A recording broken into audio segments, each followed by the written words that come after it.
எனக்கு ரொம்ப பெருமையாக இருக்குங்க இவங்களுக்கு இந்த அவார்டை கொடுக்கறதுக்கு. குழந்தை இறந்து போய் இருந்தால் கூட அதை டொனேட் பண்ணுறதுங்கிறது ரொம்ப பெரிய விஷயம். God bless them so much.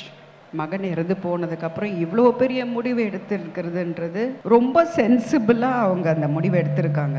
அந்த டொனேட் பண்ண ஆர்கன்ஸ் வந்து குழந்தையோடது. 4 பேருக்கு அது இருக்குது.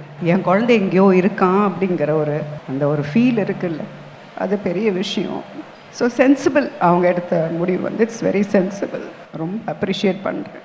அவங்க மகனுடைய 11 உடல் உறுப்புக்களை அவங்க வந்து தானம் பண்ணியிருக்காங்க.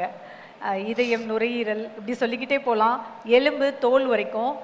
அவங்க எடுத்த அந்த முடிவு, அவங்களோட இதயம் இன்னொரு பையனுக்கு வச்சு அந்த இதயம் இன்னைக்கு துடிச்சுக்கிட்டு இருக்கு. குழந்தைய ஒரு ரூபத்தில் எங்கேயோ அவங்க பார்க்க முடியுது, பார்க்குறாங்க. குழந்தை போயிட்டான், என்ன பண்ணுறது? ஸோ எல்லாருமே வந்து அவங்க குழந்தையா நீங்கள் பார்ப்பீங்கல்ல, அதில் ஏதோ ஒரு திருப்தி, சந்தோஷம் உங்களுக்கு இருக்குல்ல. பாருங்கள் எவ்வளோ நல்ல முடிவு அது. என்ன மாதிரி எல்லாரும் செய்யுங்க, நான் இந்த வார்த்தை சொல்ல அப்படி இல்லை, முடியல. இது ஒரு இன்ஸ்பிரேஷன். இறந்து போய் குழந்தை போனதுக்கு அப்புறம் அந்த ஆர்கன்ஸ் வந்து ஒரு 10 பேருக்கு உபயோகப்படுதுன்னா இதை விட தர்மமான விஷயம் எதுவுமே இருக்க முடியாது. So definitely it's a big inspiration. நீங்கள்